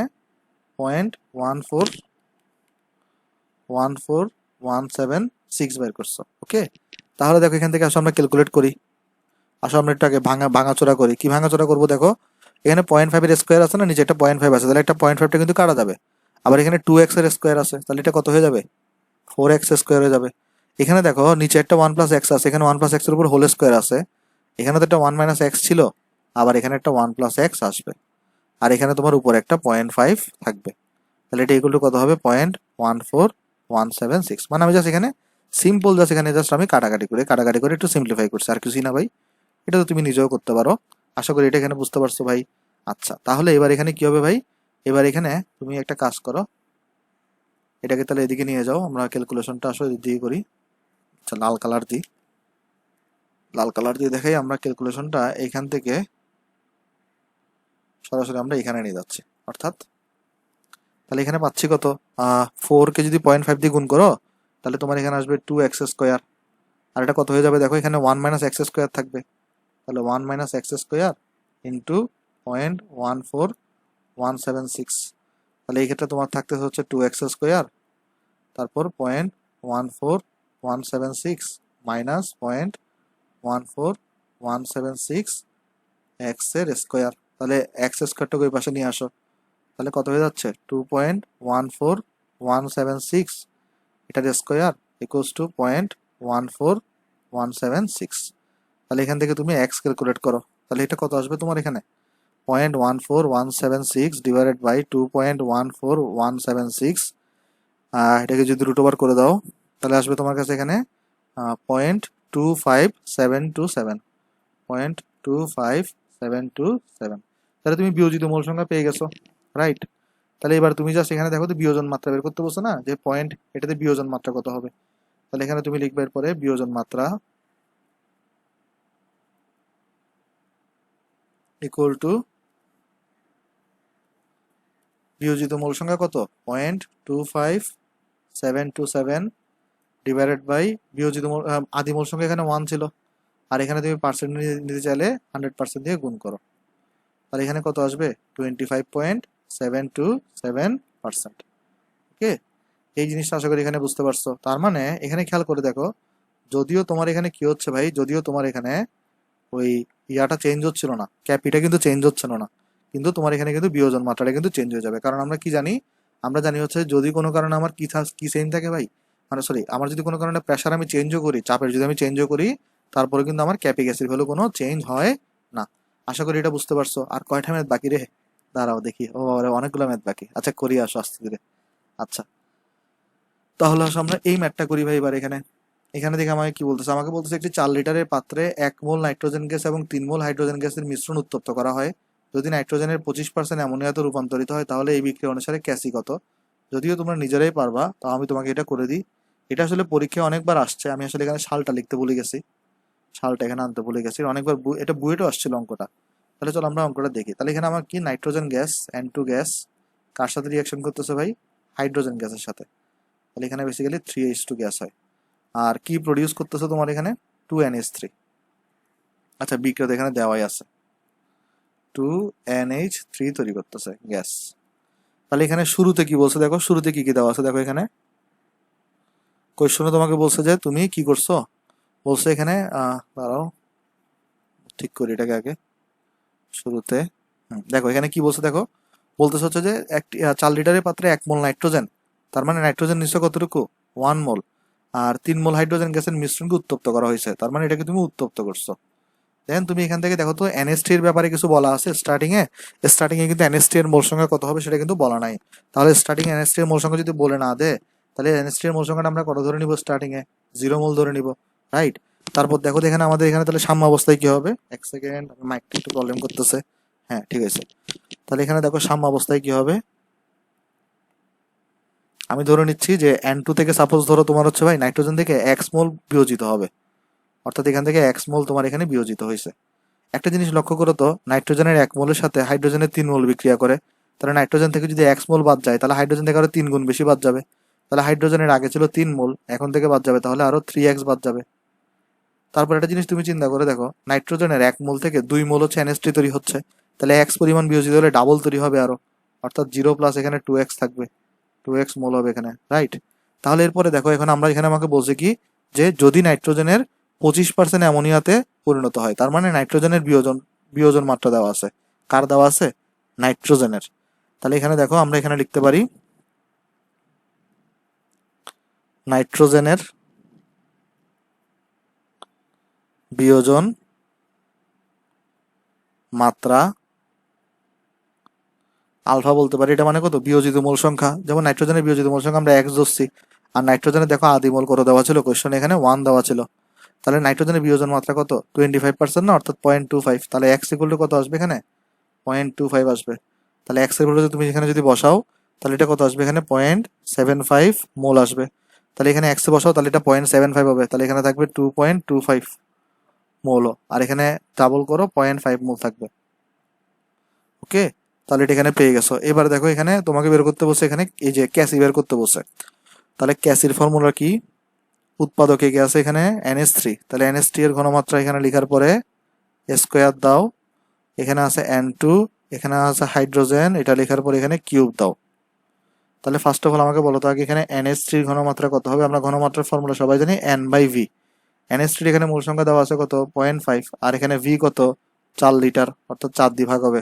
তারপর এখানে N2 এর মূল সংখ্যা ঘনমাত্রা কত হবে, মূল সংখ্যা হচ্ছে 0.75, আয়তন 4। হাইড্রোজেনের ঘনমাত্রা কত হবে? মোল সংখ্যা এখানে 2.25 ডিভাইডেড বাই 4। তাহলে এখানে দেখো কত আসবে ভাই তোমার কাছে, এখানে 0.5 ডিভাইডেড বাই 4, তাহলে এটা আসছে 0.125 মোল পার লিটার। আর এটা কত আসবে? 0.75 ডিভাইডেড বাই 4, এটা আসবে 0.1875 মোল পার লিটার। এটা কত আসবে? 2.25 ডিভাইডেড বাই 4, এটা আসবে 0.56 মোল পার লিটার। সো এইগুলো যদি ভ্যালুগুলো সব এখানে বসাই দাও, অর্থাৎ সবগুলো যদি এখানে ভ্যালু বসাই দাও, তাহলে তোমার আনসার চলে আসবে। যেমন NH3 ক্ষেত্রে কত? 0.125 এর স্কোয়ার। N2 এখানে কত? 0.1875। আর H2 এখানে কত? 0.5625 এর হোল কিউব। তাহলে এখানে বসাও, ক্যাসি কত আসে দেখো তাহলে। 0.125 এর স্কোয়ার ডিভাইডেড বাই 0.1875 ইন্টু 0.5625 এর কিউব। তো তোমার এখানে ক্যাসির ভ্যালু আসছে 0.4682। সেটা একক কি হবে? 2 থেকে 4 বাদ যাচ্ছে, তার মানে এখানে ডেল্টা এন কত হবে দেখো, 2 মাইনাস 1 মাইনাস 3, তার মানে এখানে হবে ডেল্টা এন -2। অর্থাৎ এটার একক হওয়া উচিত মোল লিটার ইনভার্স 1 -2, অর্থাৎ তাহলে এখানে ক্যাসির ভ্যালু হবে 0.4682 লিটার স্কোয়ার মোল ইনভার্স 2। ওকে, যেহেতু ইনভার্স আছে তাই এখানে ইনভার্স হয়ে যাবে এটা। ওকে, আশা করি এই ম্যাথটা এখানে বুঝতে পারছো ভাই। তাহলে চলো আমরা নেক্সটে যাই ভাই। নেক্সট আমরা দেখি কি আছে, কি দিছে আমাদের কাছে এখানে। আচ্ছা, তাহলে চলো আমরা এই ম্যাথটা করি। আসো, এখানে আমাকে বলতেছে কি যে নিম্নের বিক্রিয়াগুলোর ক্ষেত্রে ক্যাপি ও ক্যাসি এর মধ্যে সম্পর্ক স্থাপন করো। তাহলে আমাকে 1 নম্বর বিক্রিয়া দিছে এটা, অর্থাৎ 1 নম্বর বিক্রিয়া আমাকে দিছে এখানে নাইট্রোজেন প্লাস 3H2, এখান থেকে হচ্ছে আমার তৈরি হচ্ছে ভাই তোমার 2NH3। তাহলে এখান থেকে তৈরি হচ্ছে আমার ভাই 2NH3। আমাকে এখানে বলছে যে তোমার এখানে ক্যাপি ও ক্যাসির মধ্যে সম্পর্ক স্থাপন করো। এটা কিভাবে করতে হয়? ডেল্টা এন এখানে কত হয় বলতো? এখানে গ্যাসীয় উৎপাদ এখানে 2 মাইনাস বিক্রিয়কগুলো হচ্ছে 1 - 3, তার মানে -2 হবে। দেখো তো সম্পর্ক করার ফর্মুলা ছিল ক্যাপি equals to KC R T পাওয়ার হচ্ছে তোমার এখানে ডেল্টা এন। তাহলে এখানে দেখো এখানে কত হবে? ক্যাপি ইকুয়ালস টু ক্যাসি আর টির জায়গায় তাহলে কত বসাই দাও? -2। তাহলে এখানে কত হয়ে যাচ্ছে? ক্যাপি ইকুয়ালস টু ক্যাসি, -2 থাকলে আসলে এটা বেসিক্যালি কোথায় হয়ে যায়? নিচে নেমে যায়। তাহলে এখানে হবে তোমার হচ্ছে আর ইন্টু টি, এটার স্কোয়ার হয়ে যাবে। তাহলে এখানে হচ্ছে এটা আসতেছে, এটা আসছে। তাহলে এটা হচ্ছে তোমার এই প্রথম বিক্রিয়ার জন্য ক্যাপি এবং ক্যাসি এর সম্পর্ক, এটা আসছে। রাইট? ওকে, আশা করি এটা বুঝতে পারছো। তাহলে এটা গেছে। আর 2 নাম্বারটার জন্য দেখে আসো। এই PCl5 থেকে আমার তৈরি হচ্ছে PCl3 আর হচ্ছে Cl2। এক সেকেন্ড, PCl5 থেকে এখানে আমার তৈরি হচ্ছে PCl3 আর হচ্ছে Cl2। তাহলে এখানে ডেল্টা এন কত হবে? 1 + 1 - 1, অর্থাৎ 1 হবে। তাহলে এখান থেকে তোমার ক্যাপি ইকুয়ালস টু আমরা সবাই জানি Cassie R T power delta n. তাহলে ক্যাপি ইকুয়ালস টু ক্যাসি আর টি, কারণ ডেল্টা এন হলো 1 হলে তো আর লেখার দরকার নেই এটাকে। তো এটা হচ্ছে তোমার দ্বিতীয় বিক্রিয়ার জন্য ক্যাপি এবং ক্যাসি এর ফর্মুলা। ওকে, আশা করি এটা পারবা, বুঝতে পারছো। এবং এরপরে বলছে এতমোল হাইড্রোজেন এবং এতমোল আয়োডিনকে 1 লিটার ফ্লাক্সে রেখে এতমোল হাইড্রোজেন আয়োডাইড উৎপন্ন হলে এই বিক্রিয়াটির ক্যাপি গ্যাসি নির্ণয় করো। ভাই এই অঙ্ক অনেকবার করাইছি এগুলা, এটা বাড়ি কাজ থাকবে। হ্যাঁ, আর যেহেতু তোমাদের কাছে কোয়েশ্চন ব্যাংক আছে, নিজের একটা আনসার চেক করে দেখিও যে কারেক্ট হয়েছে কিনা। আচ্ছা, নর্মালি এটা পারার কথা ভাই। এটা না পারলে আসলে গত 3 লেকচারে হয়তো অনেক কিছুই বুঝো নাই, যদি এটা না পারো নিজে নিজে। আশা করি এটা পারবা, এই ভরসা তোমাদের উপর আমার আছে। তাহলে চলো আমরা নেক্সট এখানে যাই, দেখি এখানে আমাকে কি বলতেছে যে বিক্রিয়াটা এরকম। আমাকে বলছে ডাইনাইট্রোজেন টেট্রাঅক্সাইডের বিয়োজন বিক্রিয়া এরকম। তাহলে এখানে একটা বিক্রিয়া দেওয়া আছে আমার কাছে। এরপর বলছে যে সাম্যাবস্থায় 25°C তাপমাত্রায় দুইটার আংশিক চাপ হচ্ছে এত, আংশিক চাপ দেওয়া আছে। আমাকে এটার ক্যাপি গ্যাসি বের করতে বলছে, দুনিয়ার ইজি জিনিস এটা। এরপরে বের করতে বলছে এই তাপমাত্রা নাইট্রোজেন ডাইঅক্সাইডের বিয়োজন মাত্রা, টেট্রাঅক্সাইডের বিয়োজন মাত্রা কত। এটা দুনিয়ার ইজি অঙ্ক। আচ্ছা, তাও এটা এটা এটা তোমরা হচ্ছে যে আমি করাই দিই একটু করে। তাহলে দেখো, ফার্স্ট অফ অল এখানে কি বের করতে বলছে? ক্যাপি গ্যাসি বের করতে বলছে না। তো এখানে দেখো নাম্বার ক্যাপি কত আসবে। এখানে ফর্মুলা যদি লিখতে চাও বিক্রিয়া অনুসারে, পি অফ NO2 এর এখানে স্কোয়ার পি অফ N2O4। দেখো এখানে পি অফ NO2O4 এর ভ্যালু দেওয়া আছে, পি অফ NO2 ভ্যালু দেওয়া আছে, দুটোটা ভ্যালুকে বসাবা, ইনপুট দিবা, আউটপুট হিসেবে ক্যাপির ভ্যালু পেয়ে যাবা। আর একক কি আসবে এখানে, যেহেতু ডেল্টা এনটা এখানে কত হবে দেখো তো, ডেল্টা এনটা এখানে হবে তোমার 2 - 1, তাহলে এখানে হবে 1, তাহলে এখানে একক থাকবে শুধুমাত্র অ্যাটমসফেয়ার। তো এটা হবে তোমার এখানে আনসার। আমি আর আনসার দেখাচ্ছি না, আসলে সময় কম তো আজকে, এই জন্য সরি ভাই, আমি আন্তরিকভাবে দুঃখিত এই বিষয়ের জন্য। তারপর দেখো তো ক্যাপি ইকুয়াল টু কি জানো, ক্যাসি আর ইন্টু টি ডেল্টা এন। তাহলে তোমার এখানে ক্যাসি বের করতে বলছে, তাহলে ক্যাসি মানে ক্যাপি আর টি ডেল্টা এন। অলরেডি ক্যাপির ভ্যালুটা এখান থেকে বসাবা, এখানে আর এর ভ্যালু তুমি জানো 0.0821, টি এর ভ্যালুটা এখানে দেখো 25 ডিগ্রি দেওয়া, তাহলে 25 যোগ 273, ডেল্টা এন এখান থেকে যেটা বের করছে এখানে বসাবা, তাহলে তুমি এখান থেকে সুন্দর মতো হচ্ছে কি পেয়ে যাবা, আনসার পেয়ে যাবা। গ্যাসের ভ্যালু চলে আসবে, আর একক কি হবে, যদি ডেল্টা এনটা 1, তাহলে এটার একক হবে মোল পার লিটার, আনসার।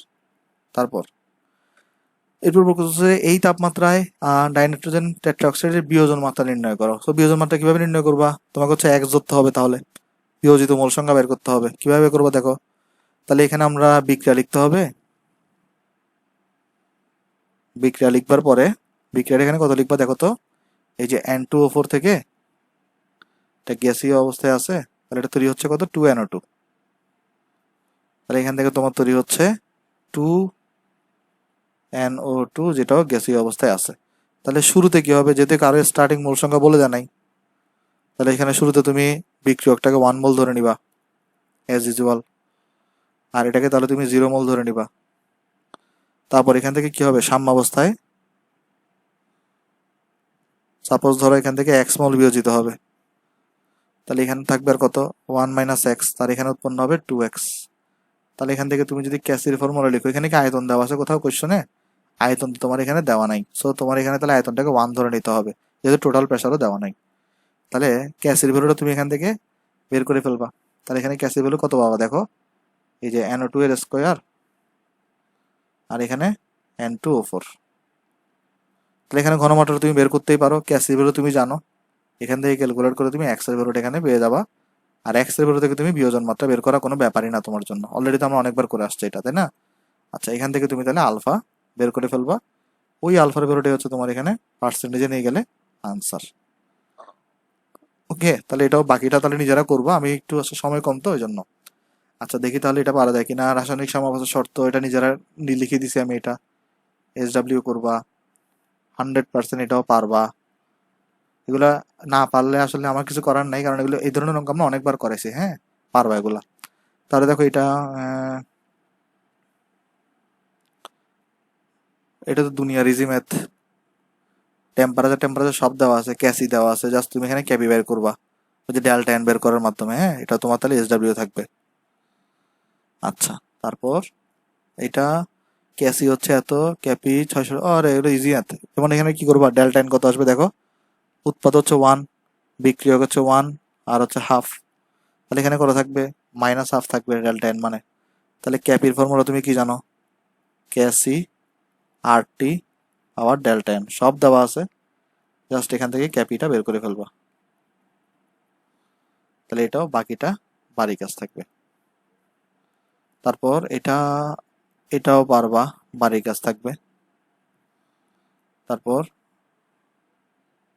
আচ্ছা, তাহলে এতটুকু পর্যন্ত থাক, এতটুকু পর্যন্ত তোমরা নিজেরা করতে থাকো, বাকিগুলো হচ্ছে আমি নেক্সট দিন হচ্ছে ভ্যান টপের সমীকরণ পড়ানোর সময় পড়াই দিব। ওকে, তাহলে একদম লাস্টে চলে যাই আমরা। তাহলে আজকের লেকচারটা তোমার যদি ভালো লাগে, তাহলে তুমি ভিডিওতে লাইক দিতে পারো ভাই, তুমি হচ্ছে ভিডিওটা তোমার বন্ধুদের সাথে শেয়ার করতে পারো, এবং চ্যানেলে নতুন থাকলে চ্যানেলে সাবস্ক্রাইব করতে পারো। তাহলে সবাই ভালো থাকবেন ভাই, আসসালামু আলাইকুম।